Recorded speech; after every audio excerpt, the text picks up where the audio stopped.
All right. Okay. So let's do all signs pop-up reading. Okay. So let's do all signs pop-up reading. But let me start with Aries because that's what I was trying to do, and then that thing went into a collective reading. Okay. So let's do Aries, and then we'll go all the way up to Virgo because I did the others the other day. Okay. So let's do pop-up reading Aries to Virgo. All right, Aries.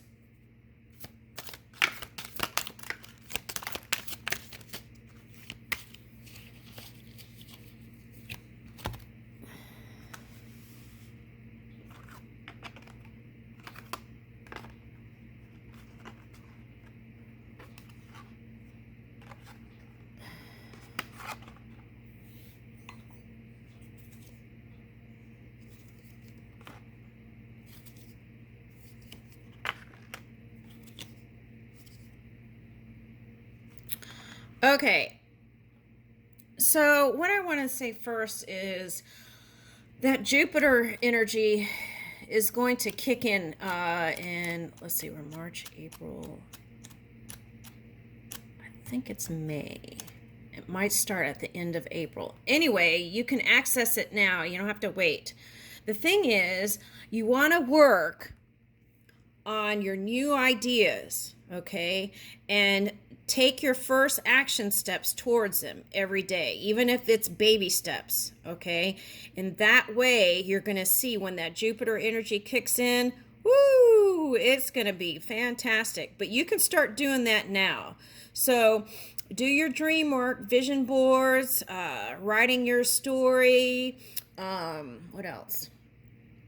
Yeah, visualizing, and then come up with a plan of action, a course of action for it. Okay, now, so if you've been spending time looking at other people, okay, or spying on other people, quit using that energy to do that because it's not bringing you joy, and move in this energy, clear thinking. And ooh, that's interesting. This came up in the collective reading, looking in the past for some nostalgia, but then feeling sad about it, this longing kind of sad feeling. Okay, so what we want to do is move this. We're going to move this over here. We're going to look to the future in a positive way, which will bring us those good times and celebrations, unity, right? And positive energy will help move any kind of in your head energy, right? Sleepless nights, in your head, funky energy. Okay, so, and then we can change the wheel too. We can turn the wheel. All right, now, so this energy is bringing in that security and stability. Okay, now, I feel like what it's calling for, see, and it could be spring energy. So it is calling for following your own guidance, right? Listening to the call of your inner angel, right?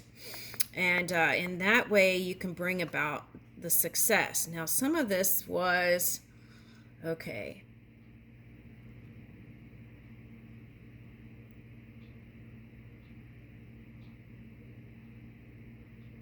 okay, so this is no loss in divine mind, right? You can always rebuild. That's what the message is with this. Yeah. Okay, so whatever you've been holding, now this could be stress, right? Or past baggage. Okay, so whatever that is, it was causing the lower vibration. Okay, so it's like, and it could have been subconscious for some or many. I don't know. I'm not going to point a finger on it, but let's just shift that kind of energy.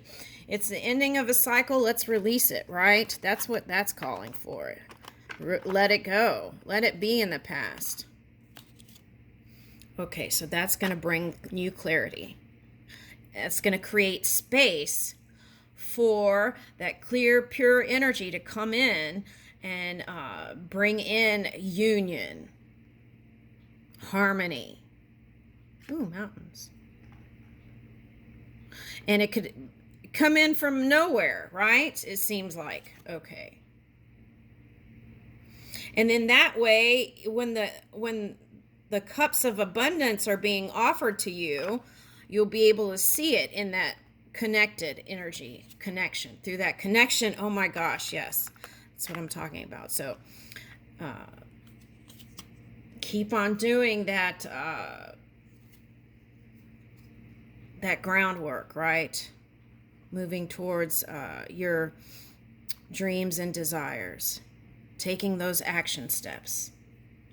Okay. So the key is move with your heart, right?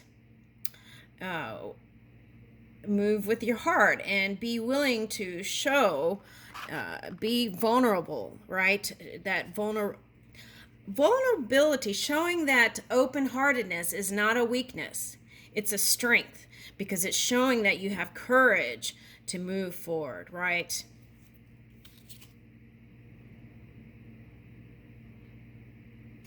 Yeah. I feel like for some of you, this is moving towards union for someone. Okay. And for some of you, this was resistance towards that. Okay. So it's like make a decision and then release the resistance. And if you want to focus on just your work, then do that, right? Because I feel like what was happening was it was split energy or duality, and that was going back and forth, and that was like the pendulum swinging without any action being seen, right? Okay, so then that gets rid of that feeling of loneliness or abandonment or yeah, and that can bring in this. New beginnings. And I see this as the vortex, right? Tapping into that vortex. All right. So also, if you can forgive yourself and forgive others, right? And be more flexible, that could help you work on new things moving into the future. Okay, so, yeah.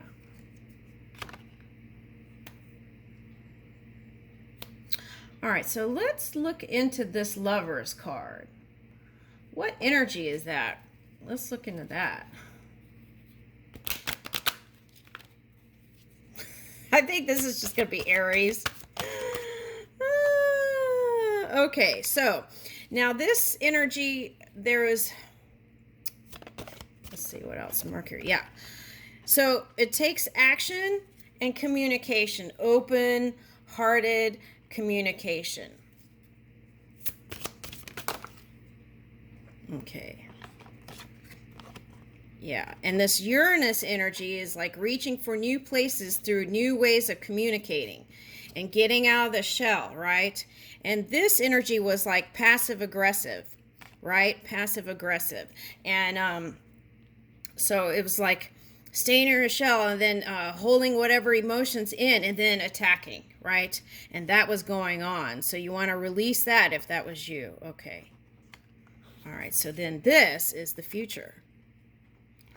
Open communication, healing, health, abundance. And then here is the Aquarius. The age of Aquarius is what I just got. Okay. So moving into this kind of leading edge energy.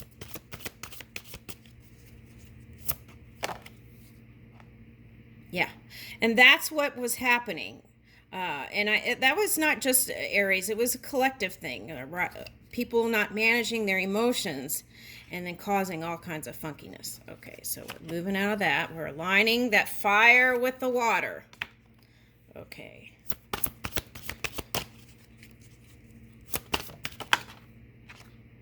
Yeah, so anytime you see in the physical reality kind of warring energy, right? Okay, What you do is you go into your imagination and become the Imagineer. Okay, so you move that old stagnant energy through new places of positivity and doing that dream work, and then you start to see results in the physical reality, right? It's not about moving, it's not about adjusting the mirror, it's about adjusting the energy. Woo! Okay, so this brings us light and delight for all. Thank you, Aries.